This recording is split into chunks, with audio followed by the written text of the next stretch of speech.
vai rolar mais uma competição de criação de jogos aqui no canal. No caso, essa vai ser a 6ª edição da Game Jam, que eu ouso dizer que é a maior Game Jam brasileira da atualidade. O tema da Game Jam 6 é ciclos.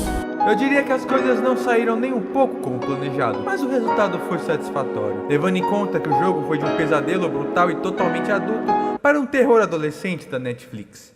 Bom, recentemente saiu o resultado de mais uma das tão famosas Game Jam do André Young, a 6ª Jam para ser mais exato, que teve mais ou menos 440 jogos, se eu lhe certo. E entre todos aqueles jogos, alguns muito bons e outros muito promissores mesmo, havia um que tinha uma ótima ideia ao meu ver. Uma ótima ideia em questão de mecânica, história, jogabilidade e se pá com uma ótima reviravolta no final.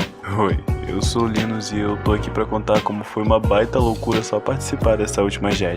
Pra quem me conhece melhor ou até mesmo um pouco fora do canal, sabe que eu não tava querendo mesmo entrar em nenhuma Jam, Joji, Game Jam ou Game Joji por um bom tempo. Nossa, eu quase me embolei falando isso. Não só pelo fato da minha primeira ter sido um bom fracasso em questão de... Bom, em questão de tudo, mas porque me comprometer com uma competição com diversos programadores muito melhores do que eu e tentar entrar numa tentativa de superar eles num curtíssimo período de tempo, por algum motivo desconhecido, atingia muito a minha paranoia e ansiedade.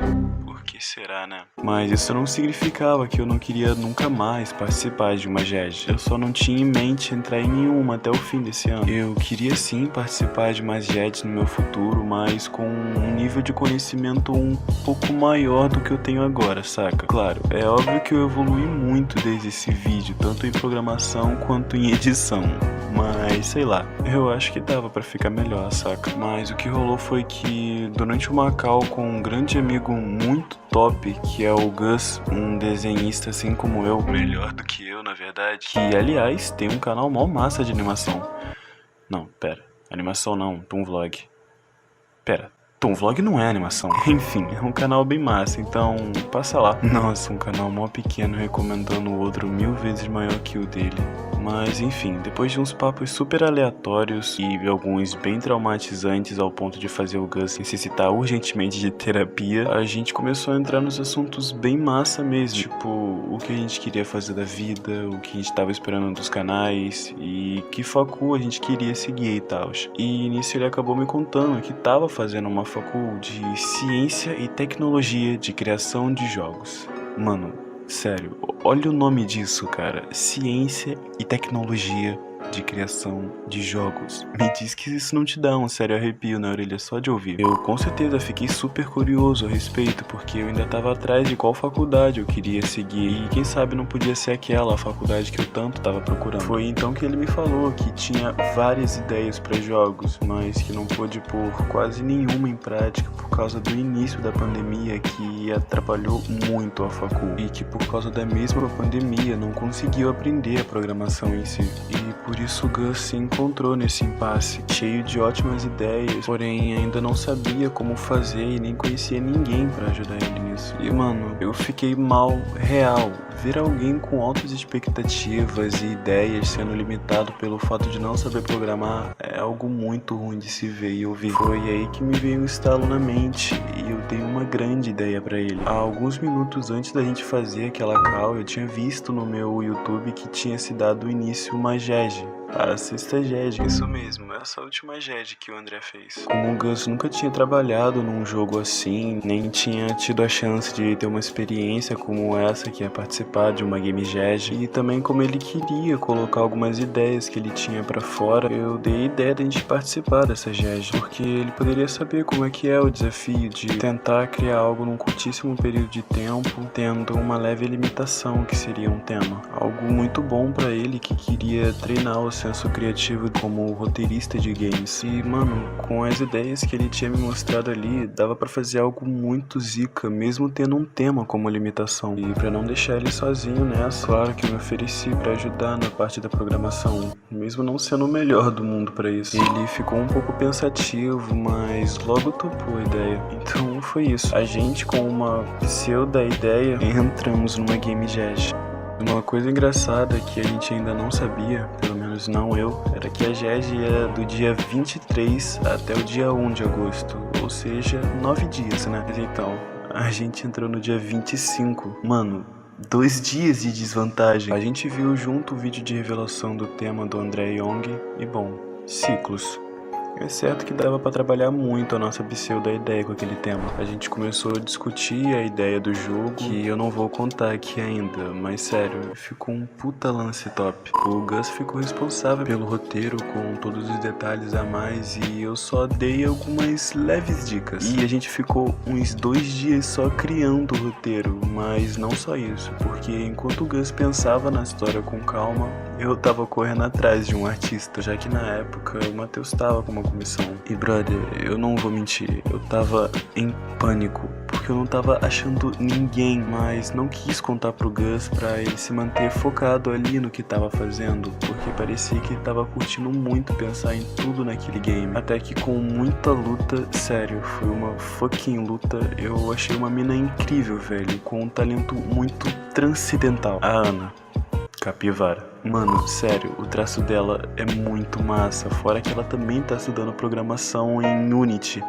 Eu sei que não é nenhum game maker, mas mano, é a Unity. Além de tudo isso, ela ainda consegue trabalhar como tatuadora. Velho, sério, se um dia eu for fazer uma tatuagem, eu quero que a Ana faça pra mim. Gado. Mas sério, ela entrou pra me dar uma ajuda de uma forma assim, full, mano. As artes ficaram bem massa, com uma pegada meia-noite, justamente como a gente queria, saca? A princípio, a gente não tinha nada, além de leves ideias de cenário, e ela aperfeiçoou tudo isso, mano. Fez desenhos, mapas, plantas, testes com paletas de cores. Sério, valeu mesmo, Ana Capivara.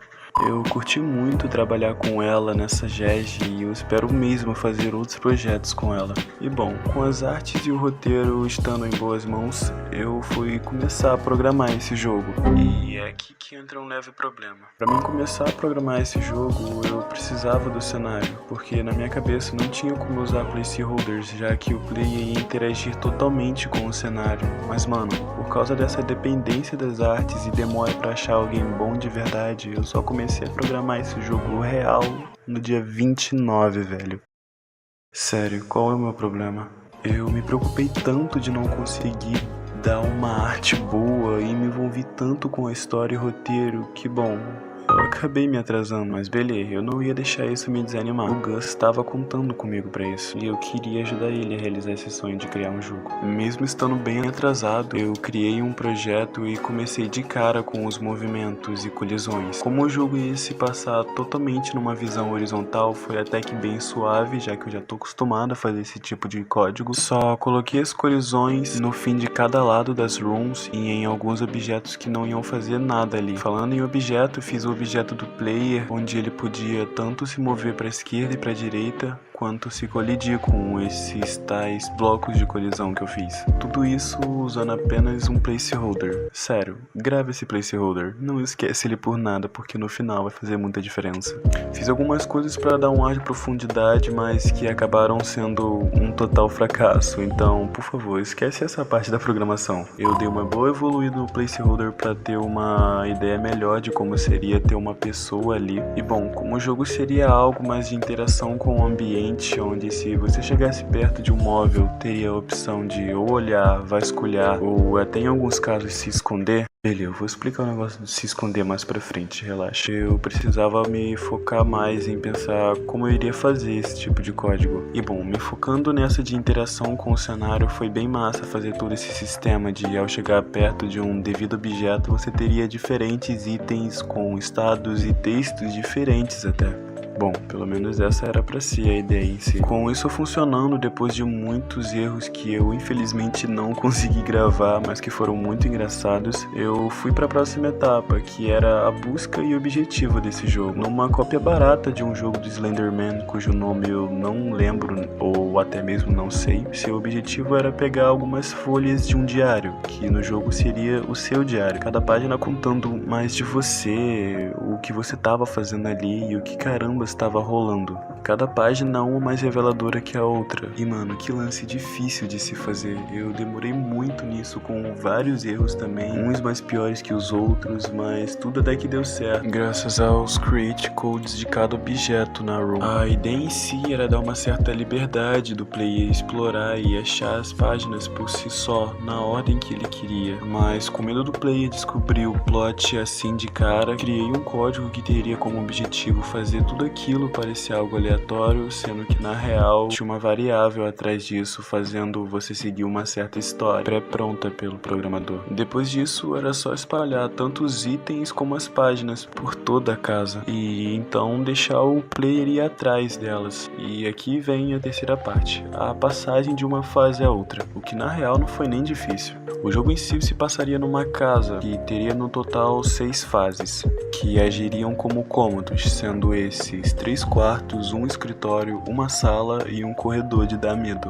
Detalhe importante, esse corredor foi dividido em 2 partes. Com o código de transporte, eu criei um objeto que ao colidir com uma determinada porta, você iria para um determinado ponto desejado. Você podia tanto entrar quanto sair, quando e onde quisesse. Bom, nem todos os cômodos. Com isso também pronto, só faltava uma coisa, a dificuldade, né? Na 4ª etapa, quase sem tempo, no penúltimo dia da GEG, eu virei à noite fazendo esse placeholder que seria o nosso inimigo no game, que assim que a gente saísse do nosso quarto, ele iria ativar, nos seguindo sempre que ouvisse a porta bater, mas que para se proteger dele, a gente teria que se esconder num armário. E é aqui que vem a explicação do tal esconder-se. O lance difícil. Eu quis fazer com que se eu apertasse um botão para entrar nesse armário, o player seria transportado para dentro de uma máscara do armário que eu fiz. Mas isso só tava dando erros atrás de erros, e após horas e muitas horas nisso, quase morrendo, fiquei sem saída. Até que um amigo me deu a ideia de usar um Visible. A ideia era que se eu apertasse para entrar nesse armário, meu Visible seria igual a 0.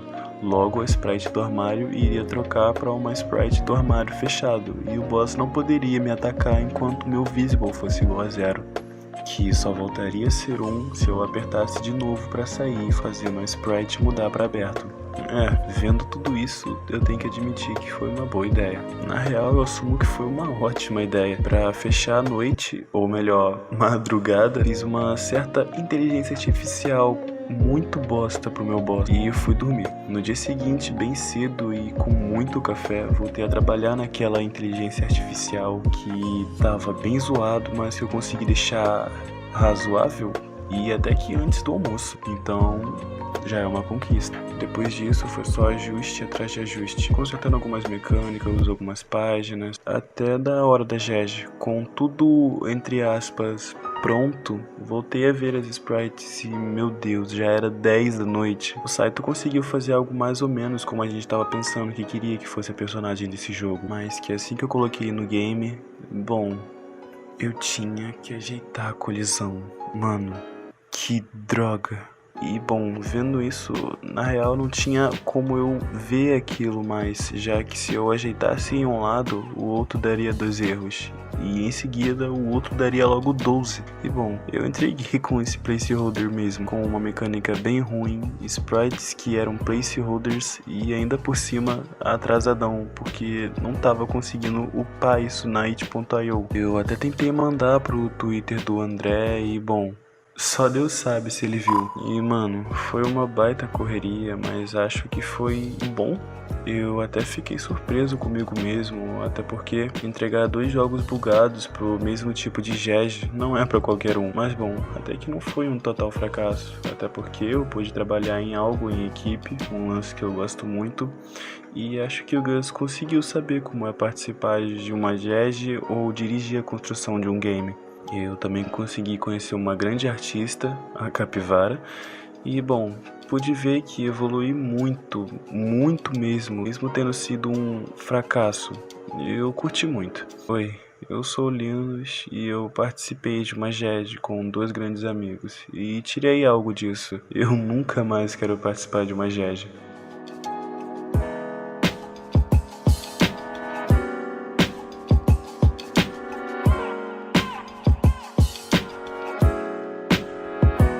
Eu sei que você pode estar estranhando que não teve a gameplay desse tal jogo nesse vídeo, mas isso é porque eu quero incentivar o Gus a gravar a parte dele desse vídeo. Então, se você quiser ver a gameplay desse jogo, você vai ter que ir pro vídeo dele, que vai estar aqui na descrição assim que ele lançar. Até porque o jogo em si é dele, e eu tenho certeza que ele vai fazer um vídeo muito top em cima disso. Não é, Gus? Valeu!